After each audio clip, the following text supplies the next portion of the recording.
Que Deus abençoe a todos de uma forma poderosa. Nós estamos aqui em 2023, um novo tempo para a nossa vida, para a minha vida e para também a sua vida.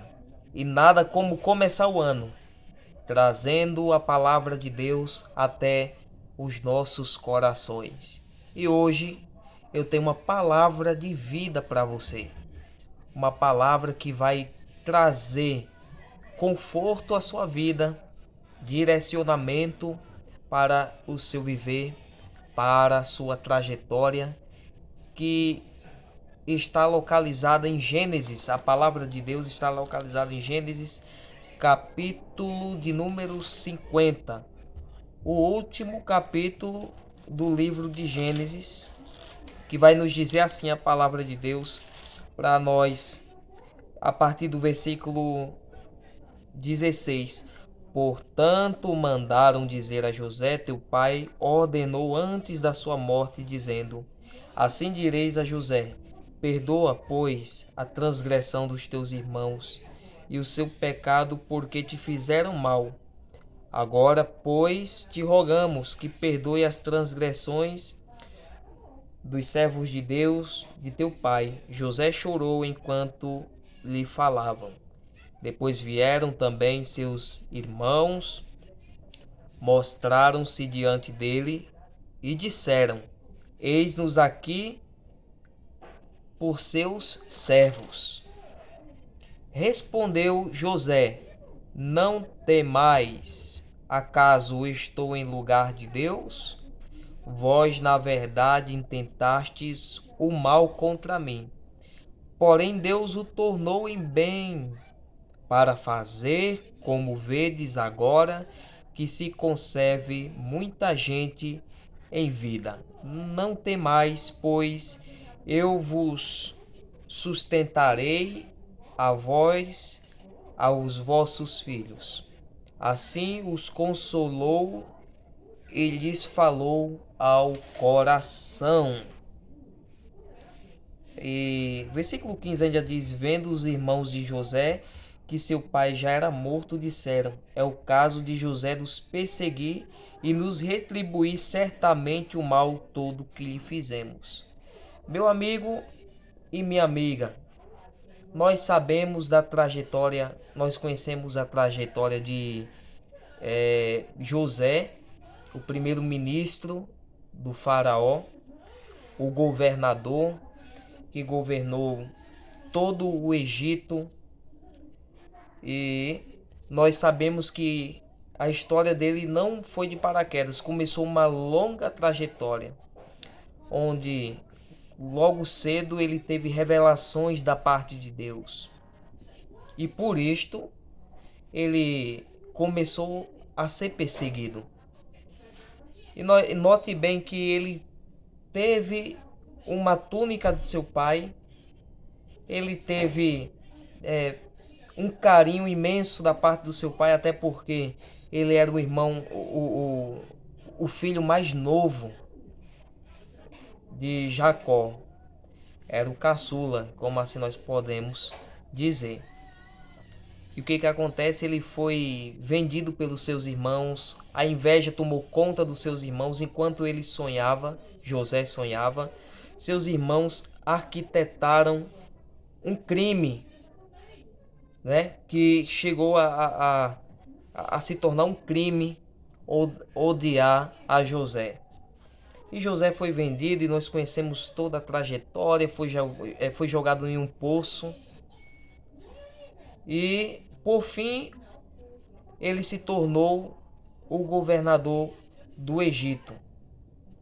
E os seus irmãos, a Bíblia diz aqui no final de Gênesis, que já no finalzinho ele encontrou-se com seus irmãos choraram, os seus irmãos abraçaram ele abraçou os irmãos, e José ainda viu o seu pai em vida.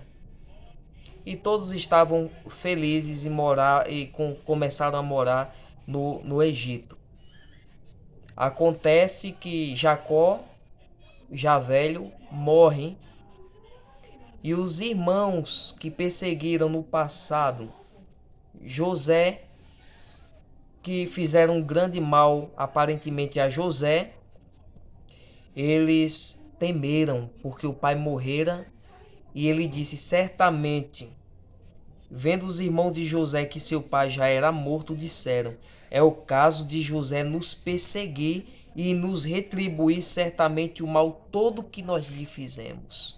Nosso pai morreu e agora José, a gente vai pagar todo o mal que nós fizemos a José. José vai se voltar contra nós. Ele não tinha se voltado contra a gente em respeito ao nosso pai. E a Bíblia diz, irmãos, que eles ficaram pensando nisso. Eles ficaram pensando numa revanche.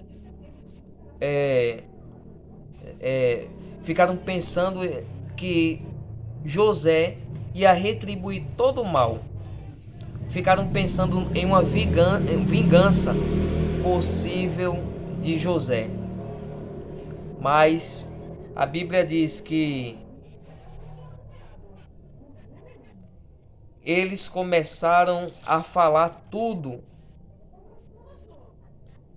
Enquanto ele falava, José, ele chorava.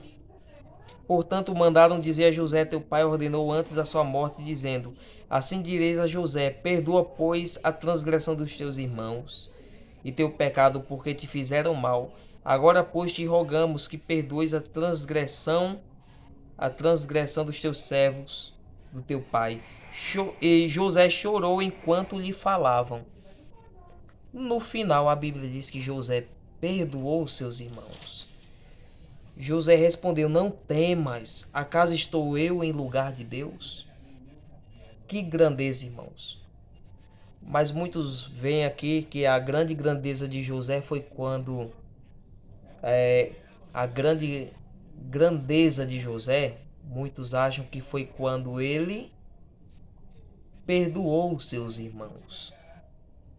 Mas se nós formos notar, se a gente for ler cuidadosamente, diligentemente a palavra de Deus, nós vamos notar que José proferiu as seguintes palavras no versículo 20 do capítulo 50. É aqui que eu me atenho, é aqui que me chama a atenção. Ele diz assim: vós, na verdade, intentastes o mal contra mim, porém Deus o tornou em bem para fazer, como vedes agora, que se conserve muita gente em vida. Não temais, pois eu vos suscitarei a vós outros e aos vossos filhos. Assim os consolou e lhes falou ao coração. Notamos que José perdoou seus irmãos, mas a grandiosidade foi a grande grandiosidade aqui não foi somente perdoar os irmãos, que já é uma atitude nobre, uma grande atitude de um homem de Deus, mas foi ele reconhecer a grandeza de José, foi em ele reconhecer que todas as coisas que aconteceram com ele cooperaram para o bem seu e para o bem dos seus, da sua família e principalmente para o bem de toda a terra, porque naqueles tempos havia uma grande fome e precisava de um homem de Deus para conduzir aquele processo, aquela situação. Porque em qualquer tempos, qualquer rei pode governar, mas em tempos de crise, somente quem tem o Espírito Santo de Deus, ele vai fazer tudo com maestria. Assim, José tinha o Espírito de Deus. E ele disse: vós, na verdade, intentaste o mal contra mim. Jogaram no poço, perseguiram, o odiaram. No entanto, Deus o tornou em bem. Aquilo que parecia ser maldição, na verdade, era uma situação que Deus estava usando para conservar muita gente em vida. Então, meu querido irmão, você que está passando por uma situação difícil, você que está enfrentando uma circunstância que fugiu já do teu controle, aqui eu deixo essa palavra para a sua consolação, que Deus tornou em bem para fazer como vedes agora, que se conserve muita gente em vida. Toda a situação que José passou foi uma situação para que no futuro se conservasse muita gente em vida. Todas as coisas cooperam para o bem daqueles que amam a Deus e são chamados segundo o seu propósito.